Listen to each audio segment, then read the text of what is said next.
हाथ में हाथ पकड़ के रखना है, पकड़ के रखना। एक बार और,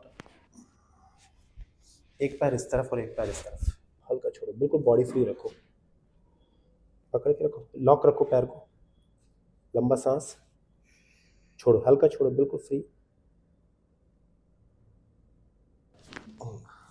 ये वाला लॉक करो,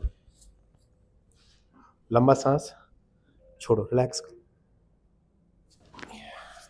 गेट अप। उसको भी है ना 2 दिन फिटकरी नमक के पानी में नहाना है, क्योंकि पूरी यहाँ आओ,